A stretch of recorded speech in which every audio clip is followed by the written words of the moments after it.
Well, race fans, we're back again. This time it is season 24. Apex this, we made it to 24 seasons, and to celebrate it, we're going to kick off this week with the fixed Ferrari, a new car that iRacing introduced this season. So all of our drivers getting acquainted with a new car. Where better to start out than in Austria at the world famous Red Bull Ring. Red Bull Ring is nestled in the Styrian Hills of Spielberg, Austria. You can see the hills plentiful in the background there now. It's a motorsport gem, legacy, thrilling layout, originally opened in 1969 as the Österreich Ring. Something like that anyways. Circuits evolved through the decades of racing history, now boasting a modern 10-turn configuration that challenges drivers with its mix of high-speed straights and technical turns. Our drivers will definitely be dealing with that out there this evening. The current fastest lap at Red Bull Ring stands at 105.619, set by Carlos Sainz Jr. During the 2020 Styrian Grand Prix, this track is more than just the numbers. It's a place where legends have clashed, where the roar of engines echoes through the Alpine valleys, and where fans witness motorsport at its purest.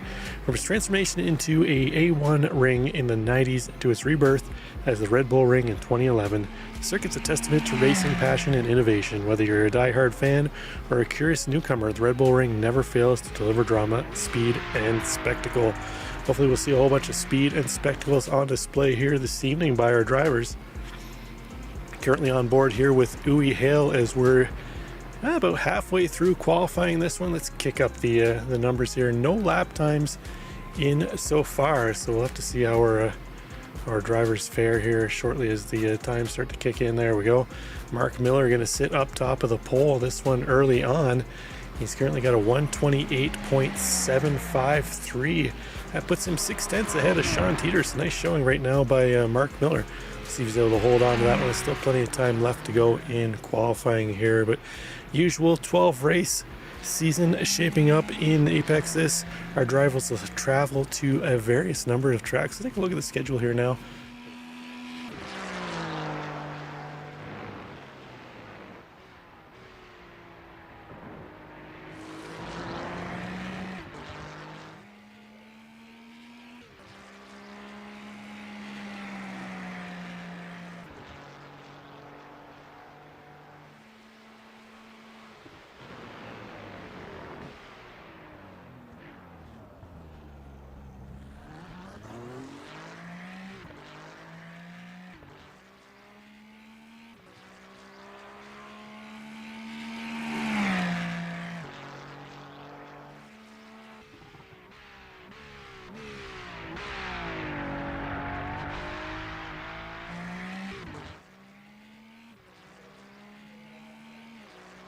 So as I mentioned, great eclectic mix of tracks there this season, so look forward to seeing a number of drivers doing well out here and competing. I suspect we'll see nothing but the best of competition out here. As we're on board with Sean Teeter, currently in fourth place. I say that he crossed the line. He's going to move himself up into third, so strong showing right now by Sean. Sean was one of our GT4 drivers last season in the Porsche Cup, he was in the Cayman class, but it was the Porsche P Cup series that we were calling it. And Sean did well there. Couldn't pip Spencer Bodway at a top spot in the Cayman side of things. So fortunately for Sean, he's back again this season, and we'll see if he's able to do a little better here in the fixed Ferrari. Currently sitting in third, but Austin Diltz, the new man up top, he's going to knock Mark Miller down to second place by 13 hundredths there, and my mathematician is a little off. Rocking a nice Joker paint scheme on that Ferrari. That's a nice looking paint job. Actually seeing a nice, I guess the kids call them edit these days, on social media the other day. A guy goes around, takes random videos, catches people at gas stations, corner stores, where else, and wants to make a nice edit. And they actually did one where there was a guy dressed up as a Joker, but it was in a Mustang, and it was well done. Actually, something better than Ford does on most occasions. They might actually want to hire that man to do their promos. But Austin Diltz right now, the Joker car up top of this one in top spot. Spot back to Brian Zinn. Oh, we catch Brian Zinn bouncing off the walls there. Last season's Porsche Cup winner. Not the way he wanted to start out his season here, definitely for Zinn. We'll see if he's able to improve on that one, but definitely not the way he wanted to go. Let's see who we got here. We got Daniel Zippy Salmon checking in. He's stopped on track. No time from him so far. Aaron Sunday currently sitting in 10th place overall. Aaron was one of our GT4 contenders last season too as well. So we'll see if he's able to do a little better this season. Aaron had some strong races. Found himself battling throughout different tracks and so forth. So I expect Aaron to do well. Maybe it might take him a little bit of time to get accustomed to the Ferrari Challenge car. Then we see Murderous Motorsports in the bottom of the screen there. Corey back this season. Not his traditional paint jobs, traditional colors, but he doesn't have it lettered up in the Murder Motorsports theme. So I suspect as the season goes on, he'll find a way to get himself a little Murder Motorsports action on that thing. No time from Corey yet.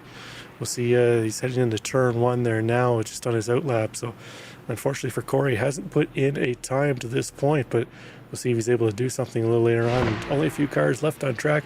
We've got Spencer Bodway now up on the main screen. Spencer, as I mentioned, our last season GT4 winner.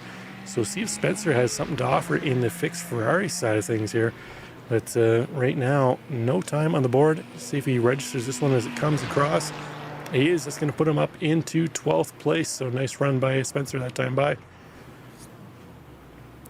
So it looks like Corey Mitchell, our lone car left on track. We're still waiting for a time from Corey. Now Red Bull Ring is a tricky track, easy to get off tracks around here. So we'll see if Corey's able to actually get himself a lap, or he's going to have to start somewhere in the back.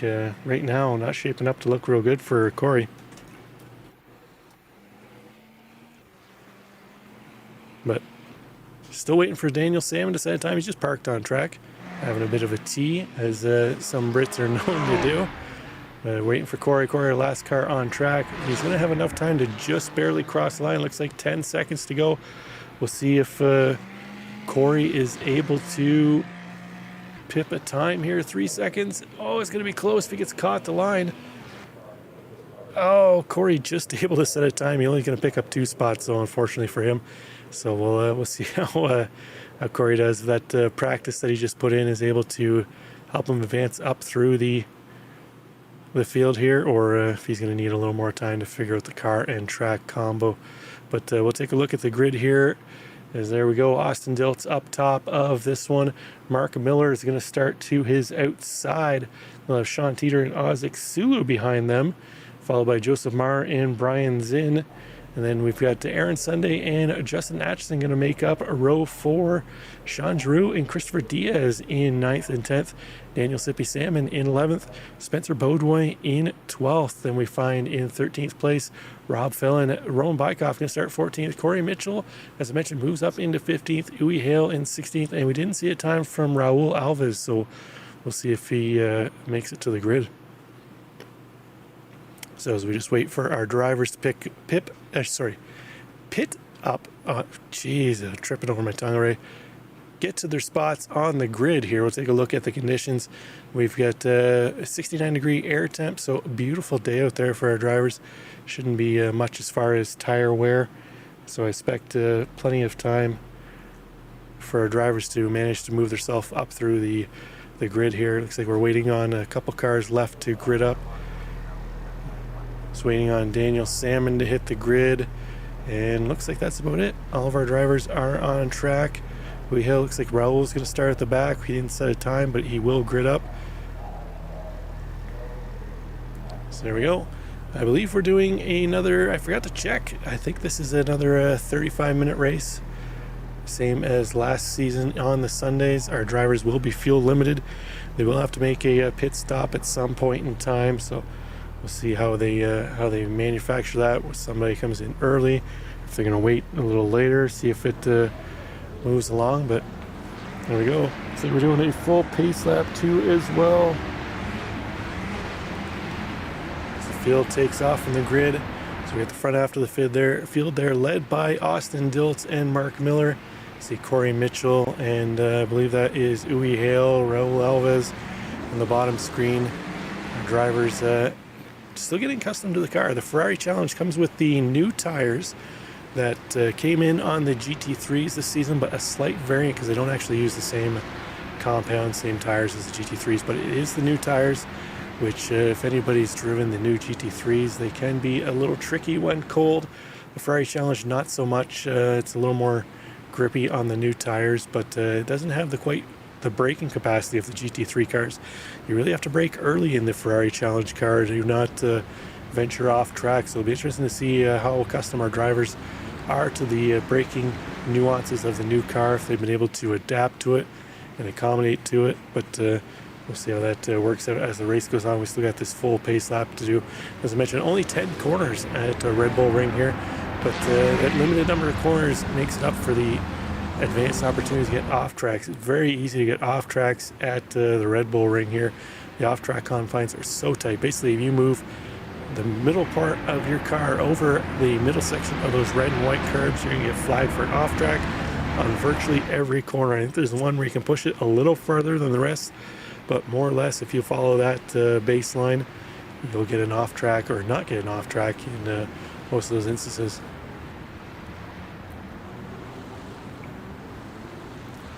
So we're just following through the grid. There's Daniel Salmon, has made it to the grid after having his cup of tea in qualifying. Justin Atchison back for another season. He's currently got Aaron Sunday just up ahead of him. Aaron, I'm trying to see what he's got on his paint scheme there. A bit of a, say, oh no on the side. Look like a Mad Professor on the side of it there. I can't quite see that. Let's see if we can get a closer look at that one. Oh, Our House, no drama. Nice paint scheme there by him. Rob Fallon, who mentioned that he's running in VR. So see how he does this evening. Back to the front of the grid here. Austin Dilt's about to get things underway as our leaders lead them around to the final corner. They will have to wait for the green flag. There, Barney standing ready and waiting. He's got that green flag ready to go. And there we go, lights are out, away we go. All of the drivers getting away into turn one. Austin Dilt's going to hold on to top spot. Mark Miller trying to make a move around the outside. Miller unable to do it. He's going to have to stay back in third place. Oh no, it's all kicking off here now. It looks like Christopher Diaz possibly and Aaron Sunday getting turned around in turn one. We'll take a look at what happened there in a matter of moments. Aaron Sunday giving Diaz the old razzle-dazzle. I assume that means he thinks that potentially Diaz was involved in that somehow. But we'll see how that looks here in a matter of moments. But back up on the leaders here. Let's take a look at what happened there early on between Christopher Diaz and Aaron Sunday to kick everything off. You got the lead battle at the bottom, and then let's take a look at the replay up top so you can see what happened. Aaron Sunday in the middle there, the black, red, blue car. I'm not sure which car it is on the inside. I believe that is the 88. That was Sean Giroux up the inside, so it looked like Aaron Sunday giving Chris Diaz the razzle-dazzle there, but I think it might have been Sean Giroux that actually was the faulter for that one. We'll see if we can get another camera angle here from Sean Giroux to see what he was having a look at. So on board here with Giroux. See Sunday up to the inside there. They're trying to go 3 wide into turn one. Yeah, it looks like Giroux just tags the back corner of Aaron Sunday, and around he goes. So unfortunate for him, but sometimes that's how it goes. Meanwhile, back up top, Austin Dilt's able to open up 6/10 over Mark Miller in second place. Sean Teeter holding on to his third place qualifying position. Ozzie Silu, Joseph Mara as well holding on to their positions in fourth and fifth. The moving and shaking has been around the back half of the field, but right now this man, Raul Alves, our biggest mover and shaker, up 9 spots currently into 8th overall as he's trying to make a move on Sean Giroux now out of turn 3. Alves has the inside line, so you see he's able to late break Giroux into the corner at the bottom of the hill here. This is going to be tricky in these Ferrari Challenge cars. As mentioned, not the best braking system on these machinery. We see Alves able to get it done, tucks it up the inside of Giroux. He's going to move himself up into 7th place for an even 10 spots gained on the race. So nice run by Raul Alves. Well, it looks like something happened to Brian Zinn. Let's take a quick look here, see what happened to Zinn. Zinn in the dark blue car on the outside. Oh, just get a little tap from, didn't quite see what car that was. It's going to send him around. We'll see if we can catch a little bit of a deeper angle camera shot on that one. See if we can see what car that was involved with Brian Zinn. So that was the 000 of Joseph Marr sticking it up the inside. Ooh, that was a dicey move. Let's see if we can pick that up from Joseph Marr's camera angle here and kind of see if maybe possibly through the nose in the inside of that one and maybe cause that crash.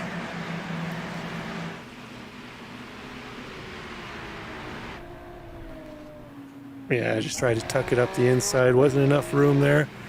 And unfortunately that sent Zinn around. So sometimes you just have to live to fight another day. But fortunately for Zinn, he didn't get into any of the barriers. No other car contact for him.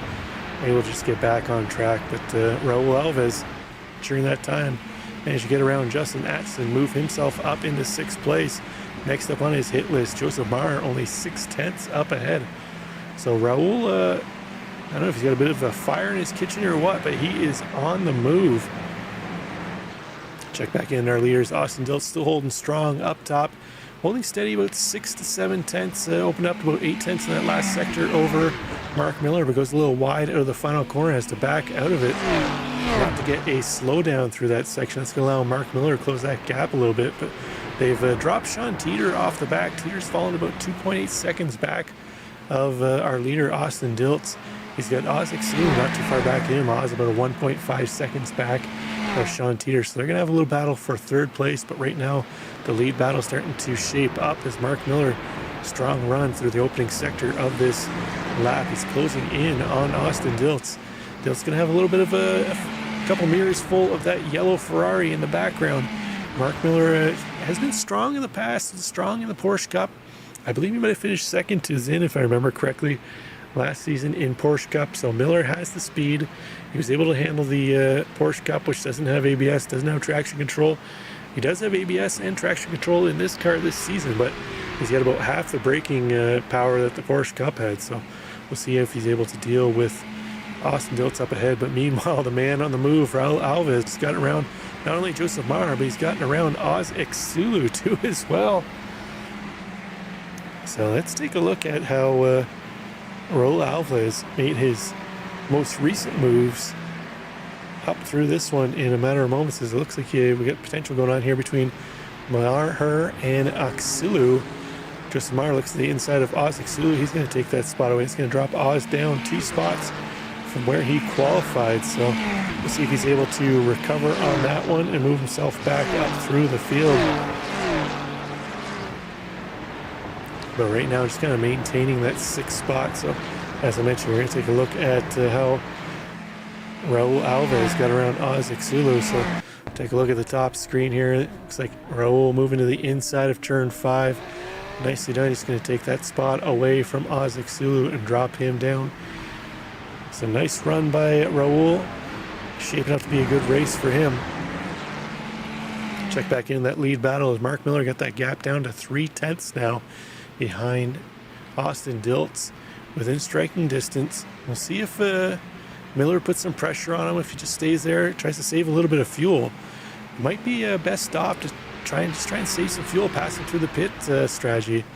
We'll see what plan here that Miller has is going to shape out. But we're going to battle a little farther back. Brian Zinn trying to recover off that spin earlier, where he got quartered by Joseph Marr, spun him around. Himself gathered back up and on track. He's got Spencer Bodway up ahead, last season's GT4 winner. Spencer currently sitting in 8th place, up 4 spots from where he qualified. So nice run so far by Spencer, actually barring Raul Alves' 13 positions gained. Spencer's our next highest mover, up 4 spots. Right now feeling a ton of pressure from Brian Zinn though. So you go on board here with Zinn, you can see Spencer Bodway up ahead as they're going to come across the line to finish up lap 6. So that's going to put us just around 8 minutes of this 40-minute race. Still plenty of time for our drivers to move up and down the field. You see two cars making it through turn one. Turn one can be dicey in some cars, but plenty of ground clearance in the Ferrari Challenge car. They don't really have to worry all that much with the yellow curbing on the outside.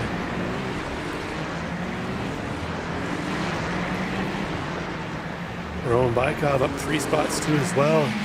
He's got Daniel Salmon up ahead of him. Salmon looking like he's got a bit of damage on the front end of that Ferrari. We'll see if he's able to find some pace.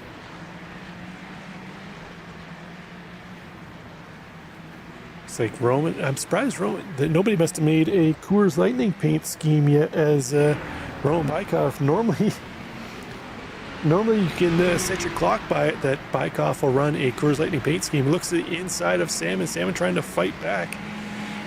As we'll keep a look at our battle for the lead on the bottom half of the screen. Meanwhile, we're watching Daniel Salmon and Roman Bykov battle it out for P10. Looks like Bykov's gotten around Salmon right now. Salmon trying to find another way back through as they're heading into the penultimate corner. Salmon have to take the long way around, borderline off track there for Salmon. Keeps it on the inside. Bykov's going to go a little wide. That's going to move. Give Daniel Salmon the inside line, but he's unable to capitalize. He's going to have to hold on to that position for now. Bykov is going to hold on to P10 into turn one. And then we see on the bottom screen there, looks like Mark Miller falling back a little bit from Austin Diltz. Diltz was able to put together a better second sector there, open up that gap over Mark Miller and behind. But we see Salmon getting a better exit out of turn one. Moves ahead of Bykov. Bykov trying to outbrake him.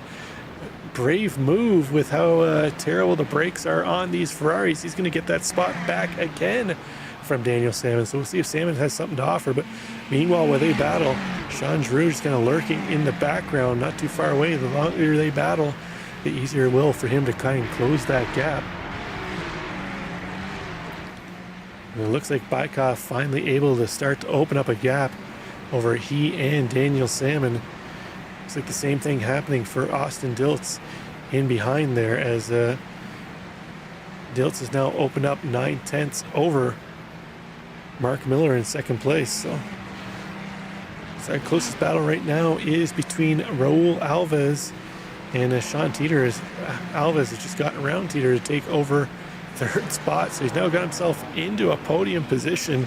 Let's take a look here at how Alves was able to get that done. So he's going to work to the inside through turn 5. Nicely done. Teeter's just going to give that one to him. Recognizes he had a little more pace coming up behind him. Try and tuck in behind Alves and see if he can tow him up to that battle between Mark Miller and Austin Diltz. They're actually not too far back now, only about 3 seconds back of that battle up ahead.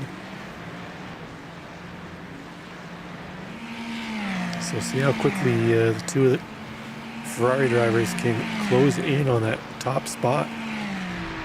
Right now, this is our closest battle on track. And it's not necessarily a battle, it's just Alves starting to pull away from Teeter. So right now, the challenge of the Ferrari Challenge race, see how quickly Raul Alves can chase down our leaders. We're not even 12 minutes into this one, so still plenty of time for Alves to try and do that. Check back in our leader, Austin Diltz. Got that gap up now to 1.5 seconds over Mark Miller. So Miller was looking strong for a number of laps there. Then kind of fell back a little bit. Both of them ran similar best lap times of 128.22 for Diltz to a 128.21, but neither one of them touching the 127.65 set down by Raul Alves. Also explains why he's been up 14 spots and where he started. So on a mission right now is Alves, on a mission.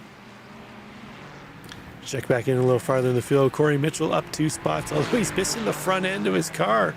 Corey, where'd the front end of your car go? That is going to be an aerodynamically challenged car. To be honest with you, they do get a quick repair and they will need to make a stop. I'm not sure why Corey hasn't come in, used his spare car allowance, free repair, and complete his pit stop, get the repairs done on that car. He should be just within the fuel window, so interesting to see not electing to get that car fixed. So we'll see if he comes in a little later to get that one repaired up. See Brian Zinn's gotten around Spencer Bodway. It's going to drop Bodway back to 9th place. Zinn now looking to chase down Justin Atchison. Atchison about 2 seconds up the track from Zinn. Atchison had a number of battles with Richard Swindells and Daniel Salmon last season in the Porsche Cup side of things, so generally in around the mid top half of the field, and that's where we see him again in P7. He's got Ozek Sulu 1.5 seconds up ahead of him. That gap closing, so we're seeing Atchison put in some quicker times. Last time by about 3/10 quicker for Atchison than Sulu. As they cross the line, let's see what the times they put in this time. Ozek Sulu a little quicker that time, 128.5 to Atchison's 128.8. So Sulu doing what he needs to stay ahead of Justin Atchison.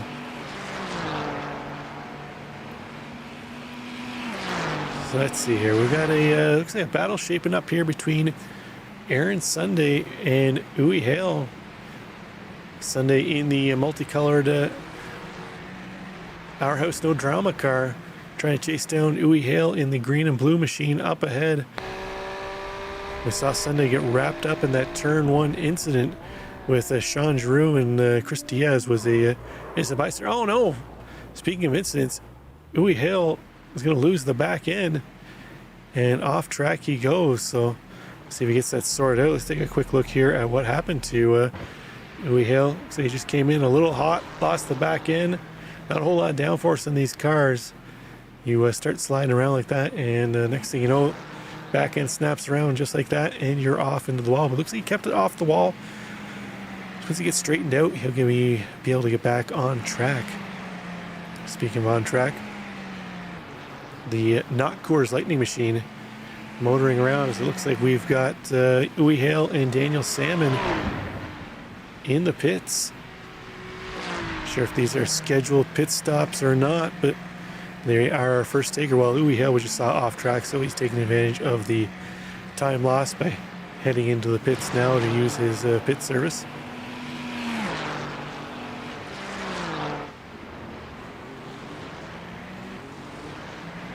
Sean Teeter falling back a little bit off Raul Alves. Alves now only 8/10 behind Mark Miller. So that battle's starting to shape up. Alves with a ton of pace so far. Last lap, half a second quicker than Mark Miller. We'll see how quickly Alves is able to try and make a move around Miller once he catches him here. As we go on board here from Alves, see the varying lines. Alves keeping a tighter line through that section. Mark Miller electing to try and late apex it again. Trying to late apex this corner, which generally is more or less the quicker way around Red Bull Ring. But if you can keep that inside line and get onto the throttle a little quicker, you're going to be a little faster. But a late apex generally gets you a little more exit pace versus staying tight. But unfortunately for Miller, looks like he's not able to get back into the throttle as quickly as Alves is on the inside. So they're going to come around to finish up lap 12 and start lap 6. So see if Mark Miller is able to hold off the charge of Raul Alves. It's one thing to catch the car ahead of you, and it's another thing to move around him. We saw Alves get through the rest of the field fairly quickly. We'll see how quickly he's able to dispatch of Mark Miller, or if at all. We'll see what kind of defensive strategies Mark Miller has. The car getting a little squirrely under braking. I suspect these guys are running a lot of rear brake bias. Actually, I can't remember if you can adjust the rear brake bias on the Ferrari Challenge car. I know on the M2 you cannot. That was the most recent addition before the Ferrari Challenge car. So I think you can on this one though. But as we see Alves thinking about looking for the crossover out of turn 5, Mark Miller was able to close off that attempt and keep him behind for now. We'll see Alves trying to show the front nose there, trying to force a mistake from Mark Miller, looking up the inside. Miller's going to drift a little wide. Alves looking the inside, loses the front end, gets a little squirrely, has to back out of it, but there he goes. We see Mark Miller electing to take the late apex through that corner again. That gave Alves all the room he needed to move to the inside. And looky, who's in second place? Raul Alves up 15 spots on the day. Austin Diltz now 2.2 seconds ahead of him.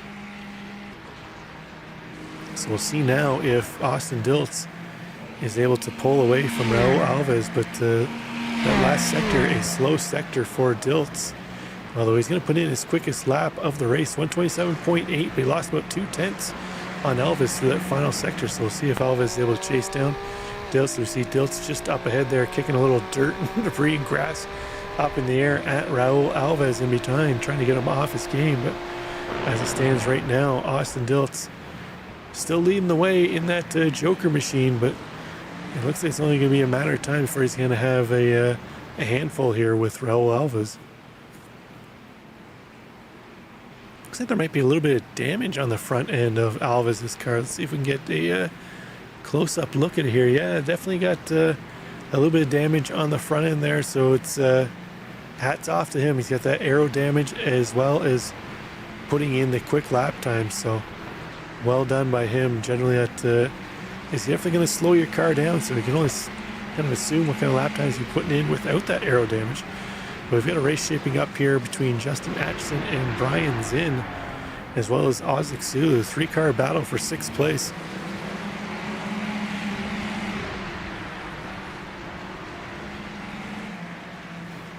We'll go picture in picture. We got the leaders on the bottom. That's Austin Diltz, Raul Alves just in behind him. We'll stay with this 3-car battle for 6th place up on the main screen.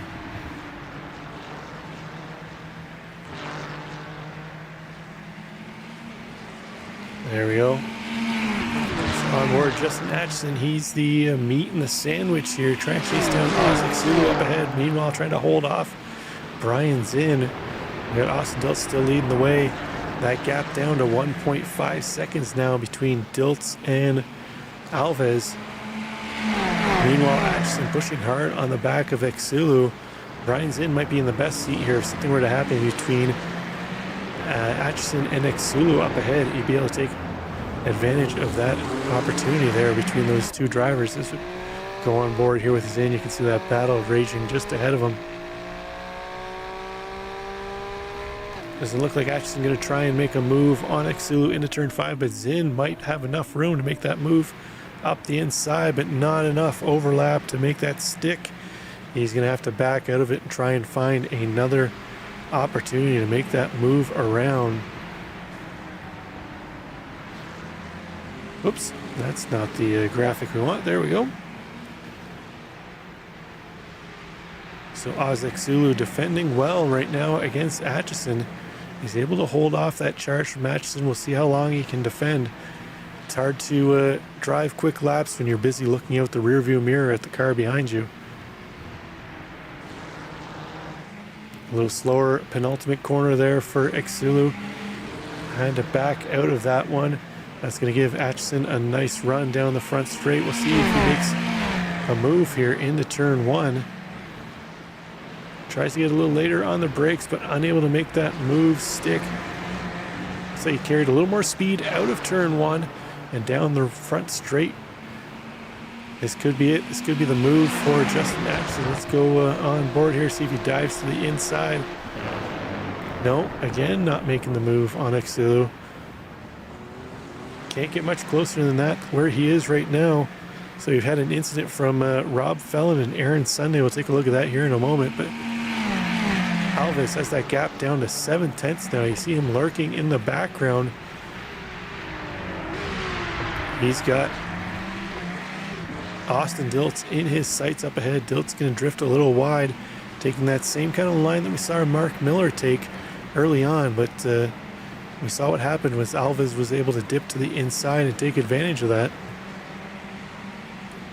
We'll see if he's able to do it again on Austin Diltz.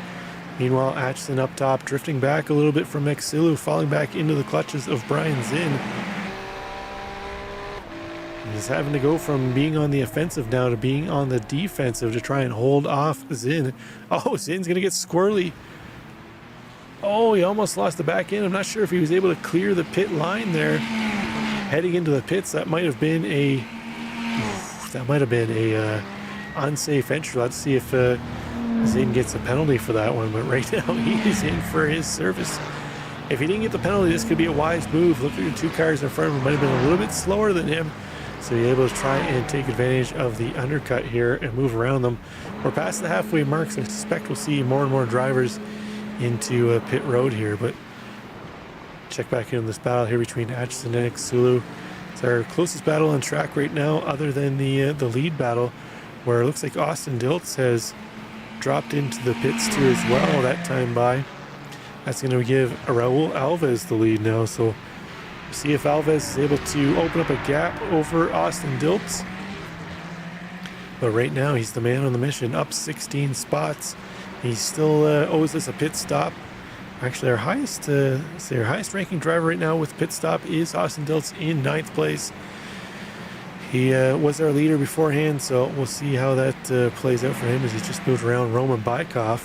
He's come back on track. We haven't seen a pit stop here from Bykov, so that is an official place for Diltz. Plus, once Bykov comes into the pits, he'll drop back even further. But our second highest ranked driver to pit is Brian Zinn. He's about 16 seconds back of Bykov. And if we take a look at the pit times in this one, looks like so far we got a 10.9 for Zinn, 10.62 for Diltz. We've had another couple drivers, Chris Diaz 9.3, Corey Mitchell 8.4. So I'm not sure if they took enough fuel. They're going to have to save some, potentially. I don't suspect Diltz and Zinn overfueled that much, but we'll have to see how that plays out. As the race rolls on, our leader, Raul Alves, heading down the hill into turn 5. He didn't come in this time for his pit cycle. I suspect we'll probably see him in the next lap or two. As we only got about 15 minutes to go, our drivers should be nearing the end of their fuel tank. Mark Miller holding steady in second place, only 2.7 seconds back of Alves. A slight bobble or a kerfuffle could easily promote Mark Miller up into top spot. So Alves has the pace, but he's going to have to try and hold on to it. As we go back here, this battle between Xulu and Atchison. Atchison's still unable to find a way around Oz Xulu. Xulu was able to open up that gap now. 8 tenths, almost 9 tenths separating he and Atchison. So potentially Atchison overheated his tires and falling back a little bit. So we got Sean Teeter into the pits. He's going to come in for his service there. Flying by the camera. Gets it wound up for the pit cones.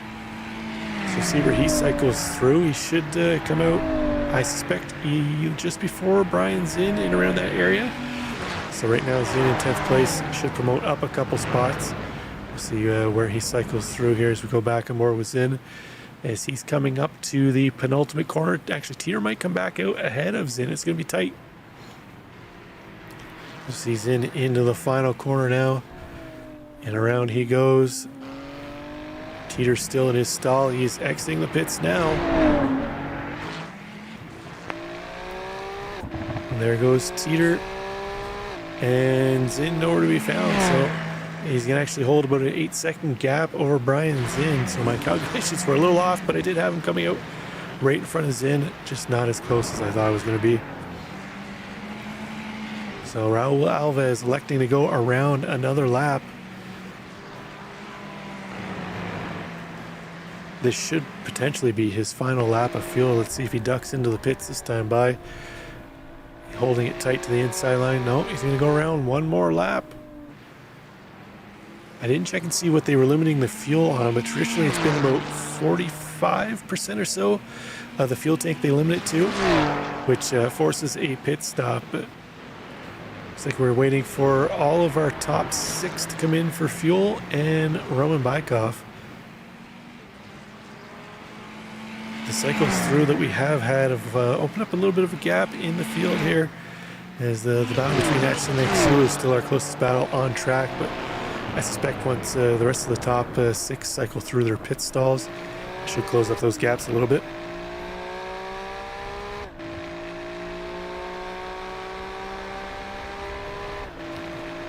See Atchison still chasing Xulu down the front stretch, unable to close that gap. Fairly steady lap times between the two. Oh, Xulu's going to go wide. Atchison tries to look up the inside, unable to get back into the throttle. So Oz Xulu, although he went a little wide into turn 3, was able to hold on to that position.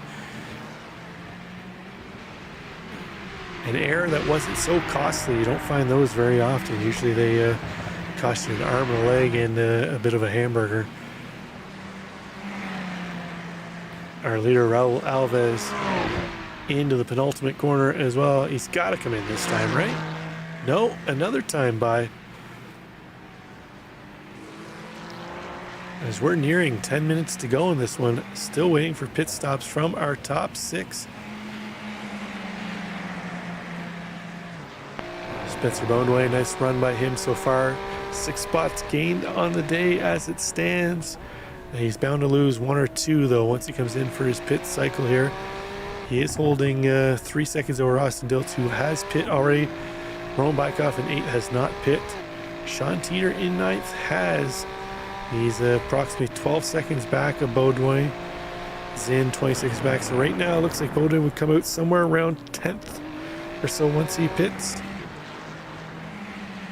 That's right around where he qualified, up a couple spots, but still a strong showing right now for last season's GT4 champion.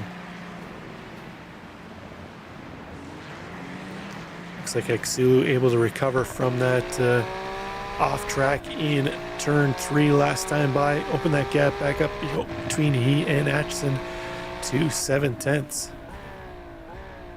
So we see Atchison's got the pace to keep up with Exulu, but can't quite find a way around him. So we got Uwe Hale into the pits. He's coming in for his service. Actually, he's exiting the pits now. He's going to come out just ahead of Corey Mitchell. We see Corey's got that car all fixed up now.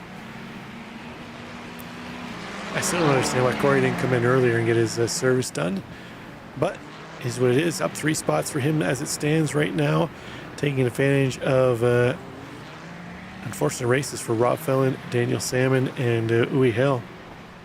The latter he just got around, but Corey Mitchell up into 12th place after qualifying in 15th. Say Joe Samar in for his service. Oz Exulu in 2 as well. And the Coors Lightning, not Coors Lightning machine of Roman Bykoff into as well. A lot of yellow Ferraris in this one. Can get an idea of what cars all of our drivers had on the posters in their bedrooms growing up. The old yellow Ferrari seemed to be, it was either yellow or red was the color that they most used on the Ferraris. But so we got Mark Miller flagged as a crash. This could be just a pit entry here. Let's take a quick look and see what Mark Miller was flagged for. Another yellow Ferrari. Looks like Miller running solo into, I believe, this penultimate corner here. Oh, he just loses the back end. I'm wondering if he was trying to slow up to enter into pit road and just lost the back end there. Unfortunate for him. It's going to cost him some time. There we go. Our leader, Raul Alves, coming in for his pit cycle. He's going to get a repaired car too as well.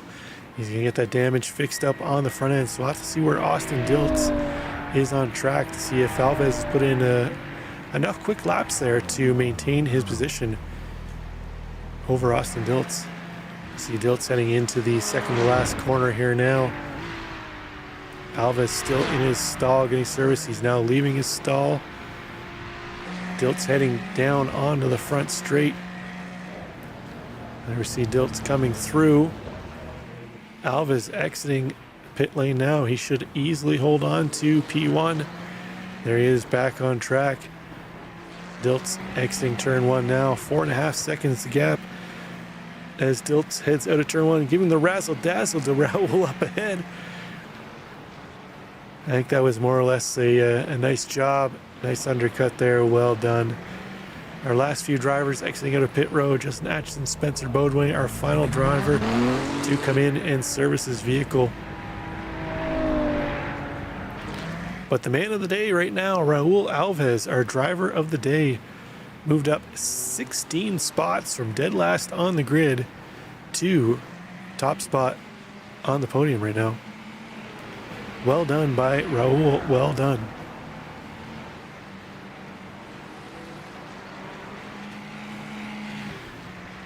So what do we got shaping up here? We got Joseph Marr with Mark Miller up ahead. So we saw what happened to Miller not too long ago. He lost the back end of the car coming out of that final corner, had to collect it up, and that's allowed Joseph Marr to close that gap up on him. So we'll see if Marr is able to continue to push forward Last lap time by, Mar was coming out of his pit cycle. So he got flagged in the pits, across the line. So we'll have to see how he shapes up here in the next lap or two to see what kind of lap times he's putting in. But as far as the quick laps of the day, Joseph Mar with a couple of tenths slower best lap at 128.2 to Miller's 128.0. So Miller's had the overall speed advantage of the race right now. We'll see if he's able to hold off the charge of Joseph Mar in 5th place. So not a whole lot of movement as far as positions in our top 6. Miller down 2 spots. Tilt's down 1 spot, sorry. Alves up 16 spots, so nice run for the 2 of them. Sean Tiener, still where he qualified in 3rd spot. As mentioned, Sean, one of our GT4 drivers last season, so strong showing for him early on here in the Ferrari Challenge car.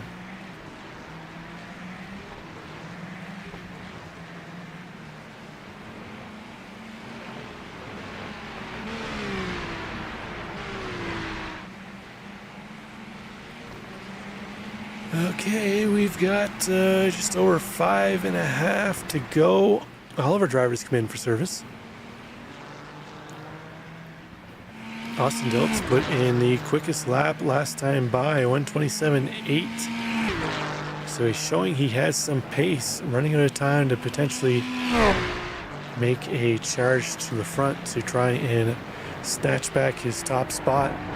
Just take a look at Mark Miller and Joseph Mar on the bottom screen. Miller so far holding off Mar.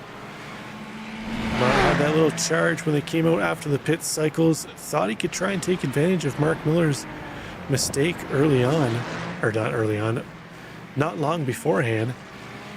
Unable to do it right now.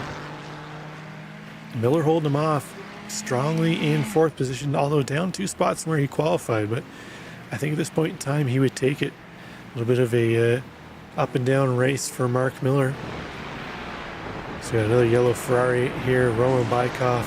He's got Spencer Beaudoin, GT4 champion from last season. Just up ahead of him, he's got Christopher Diaz behind him.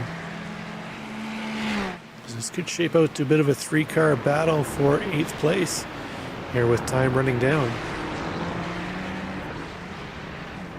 See Bykov getting a little loose out of turn 3, has to collect up the back end. See Mark Miller on the bottom end, still taking that wide line through these pair of corners. That's where we saw Alves able to duck up onto the inside of him. We'll see if Joseph Mar is able to get close enough to try and make that same move, but he's still right now able to pull away from Mar. Actually looks like he's starting to catch Sean Teeter up ahead. So we'll see if Miller's able to put enough of a charge up to catch Teeter, as right now he's pulling away from Joseph Mar in behind.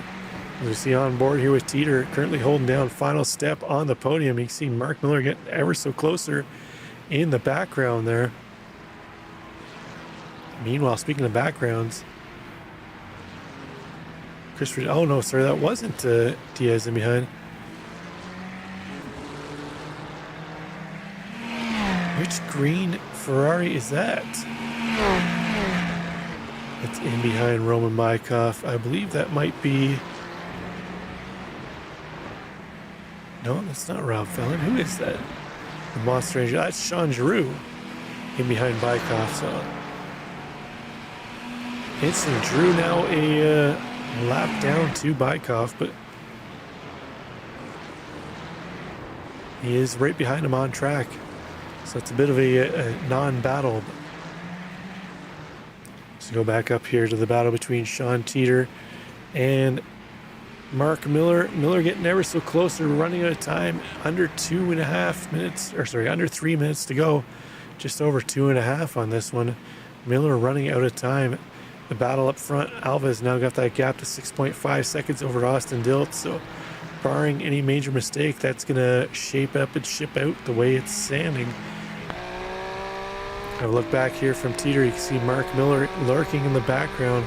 That gap now under a second, 0.8. Mark Miller is in the draft now of Sean Teeter. We'll see if he's able to do anything with it. As they exit out of turn 1, down through turn 2. You see, I believe that another lap car comes out in the middle of them there. I believe that might be Rob Fellon. It is. He comes out in the middle of this battle. Hopefully he just pulls over to the side and allows them to battle out. Looks like he is. Mark Miller going to move around to the inside. It's going to cost him a couple tenths, though, as he tries to chase down Sean Teeter up ahead. So he's unable to cleanly make the move around Fellon before the corner, but he has the inside line. Rob Fellon going to give him that spot and let him go. We should have about 2 laps to go on this one. Alves heading into the second to last corner, lapping a number of cars on his way through. Keeping it tight through the final corner, doesn't want to get any off tracks there. Barney waving the white flag. Final time around the Red Bull Ring for our drivers.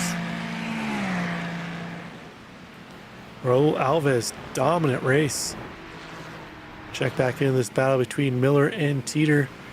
Miller's gotten around clear now of Rob Fellon, although it was a little bit of a challenge there for Miller. He had to work a little harder than he probably would have wanted on that one.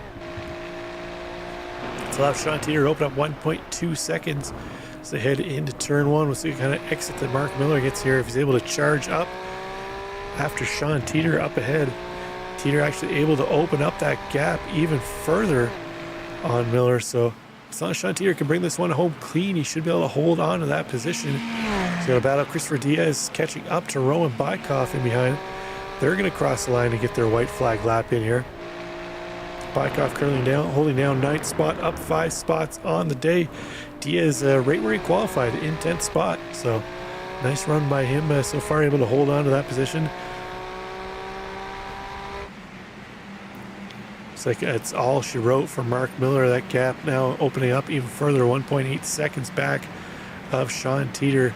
But the story of the day up front, Raul Alves into the last couple corners. He is going to take this one from P17 up into P1. Round 1 of the Red Bull Ring Ferrari Challenge for Apex this season 24 goes to Raul Alves. Congratulations, Raul. Well done. A bit of a showman's drive out there this evening, but we've got a battle here between Atchison and Zinn heading down to the line. Looks like Zinn going to hold on to that spot, barring a major catastrophe here. Out of the final corner they come. Atchison able to close the gap up, but unable to get a strong run through the final corner to make the move on Zinn. He's got to hold on to that position. Christopher Diaz. Ozek Sulu up ahead. Not enough time to chase him down. Bykoff into the final corner and across the line for him. Oh, that was after last. We just lost a couple drivers, but race over. Well done to all of our drivers there this evening. Red Bull Ring can be a tough track, especially in a new car with terrible braking, but that's going to wrap up round 1 here for the season 24 fixed Ferrari, I guess Ferrari Challenge, what we're calling it. Season. There we see Raul Alves took the win on this one, 7.7 seconds over Austin Dill to second place. Sean Teeter in third. Mark Miller brings it home in fourth. Joseph Marr rounds out the top 5. Brian Zinn in 6th. Justin Atchison comes home in 7th. Spencer Beaudoin in 8th. Roman Bykoff in 9th. Ozek Sulu in 10th. And final car on the lead lap is Christopher Diaz. We have Corey Mitchell, Aaron Sunday, and Sean Drew all down 1 laps. Rob Fellon down 2. Uwe Hale and Daniel Salmon did not see the checker flag. Well, I guess they did for their pit box, but unfortunate races for them. So there we go, round 1 in the books. A lot of exciting stuff happened in that one. The Red Bull Ring can be a bit of a, I don't want to say a disaster. It can be a bit of a handful sometimes, especially as I mentioned with new cars. It's not easy to get to grips with a new car when it comes out. A very limited time. But well done to all of our drivers. Looks like we got Sean Teeter in the interview room. Sean, well done, 3rd place. You were able to Yeah. hold on to your qualifying position there. A lot of guys had some struggles with the new car, ups and downs through the field. How'd your race go from your end? Pretty good. I got a rough start. I had that slide early on. I was staying with Mark and Austin, and then I had a slide, just kind of race by myself. And then Raul came through and just passed everyone. I don't know what happened to Mark though, because by the time he pitted, I was ahead of him. But I'm curious to see how he got slowed down. He had a spin, well, a slight slide. You can say about halfway around his lap just before he pit in, so that cost him about 2 or 3 seconds there.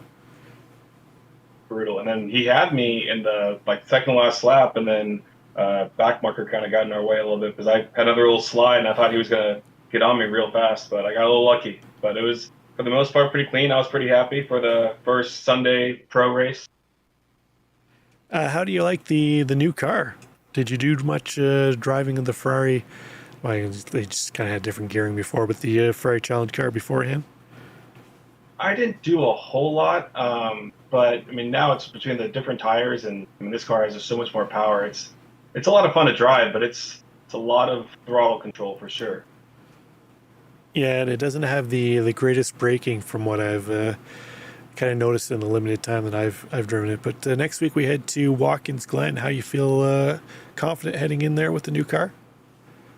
I'm a big fan of Watkins Glen, so if this week is any indication, then yeah, I feel pretty good.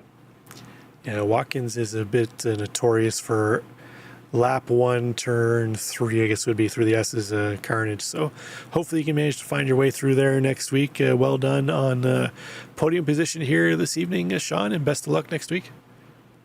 Thanks, Rob. See you next time. Take care. So that was Sean Teeter, our finisher on the final step of the podium. Doesn't look like there's anybody else in the interview room here, but we do have, looks like Richard Swindell snuck his way into the broadcast booth here. Richard, how'd the race look from your end out there? Oh, looks like Rich has gone to sleep. Well, let's take a quick look, as we always do, at the carnage that unfolded in this one. Let's get geared up, as we call it, Chaos Theory, and we'll wrap this one up with all the fun incidents. So the car's up on the grid. It looks like Rob Felon going to be the first one to kick this off. Oh, sorry, hold on. We're still in the pace lap here. Let's find the green flag lap. Green means go for carnage and fun. There we go. Aaron Sunday, Sean Giroux for our first drivers getting wrapped up in this one. So we had a look at this one earlier. Let's take another look at it here. Yeah, 3 cars trying to go into turn 1 generally doesn't play out real well. Looks like Daniel Salmon was wrapped up in this one too as well. Let's see from his angle what happened. Looks like Salmon tried to make it 4 wide, so he backed out of it though. Maybe a light little, oh, he just got the Constantine effect. There's a bit of the meat in the sandwich on that one. Not much he could do there. A bit of a passenger. And it looks like this is potentially where Raul Alves got his damage to as well. We saw that damage on the front end of Alves. He sneaks up the inside of Corey Mitchell in turn 1. Oh, he was the one that got to the back end of Daniel Sandin when everybody bunched up.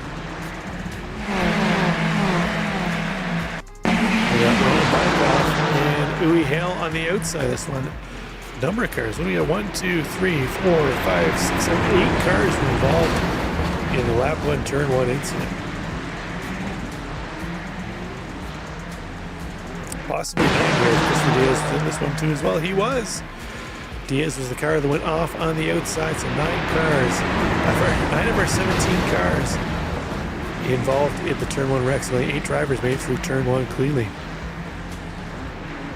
Rough stuff out there. Brian Zinn and Joseph Mara, we had a look at this one earlier too. Looks like just a bit of a racing incident there, possibly. See if we can catch a maybe we can catch a blimp view of that one here and see a little better angle. There's 2 cars heading into the corner. Our blimp doesn't want to catch that. Who's driving the blimp? Get this guy out of here. Ah, here we go. This is better blimp angle. And it looks like Zin just closed over a little too much. Not much Joseph Mara could have did on that one there. Couple off tracks, like Sean Giroux involved in another incident here potentially. Into the same corner we saw Zin and Mara touch. Giroux slides off to the left. Oh, almost gets tagged by, I think that was Brian Zin coming through there. Uwe Hale as well, same corner. A lot of our drivers struggling through the second to last corner here this evening. Hale just lost a rear grip on that one. Not much he could do at that point in time.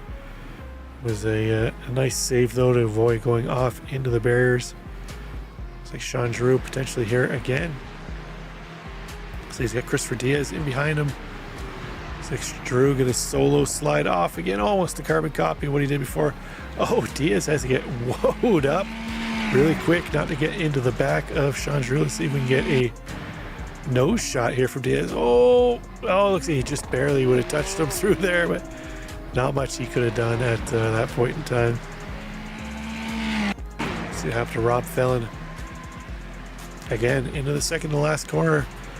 We've seen a number of these Ferrari challenge cars go off there. So much the car doesn't have a ton of downforce. Christopher Diaz has to avoid another sliding car through there. He's going to wonder what kind of luck he's got here this evening. All these cars sliding over in front of him. Aaron Sunday, a little bit of a solo slide in turn 5. Saves that one. Uwe Hale again into the penultimate corner. Another car off.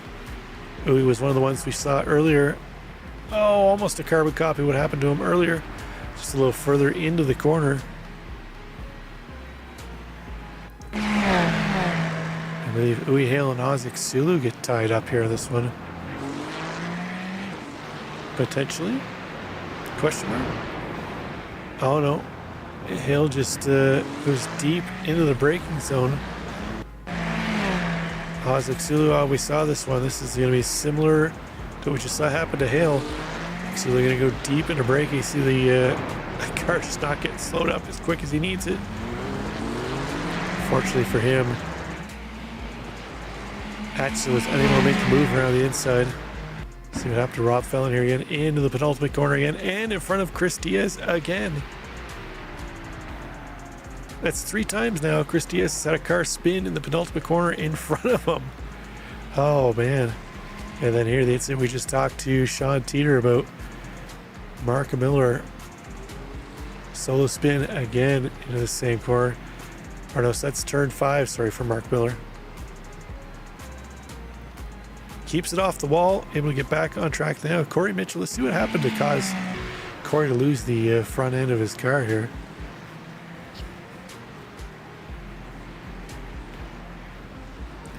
Corey loses it just like Mark Miller. Oh, he's still got his, I think that was later on in the race. So Corey didn't get flagged for whatever that was. They lost his, oh! Rob Fellon, a little bit of a sympathy spin here for Corey Mitchell, potentially. Oh, maybe not. Let's take a look here. It looks like so Corey Mitchell spins. Oh, here it is here. Then Rob Fellon comes in.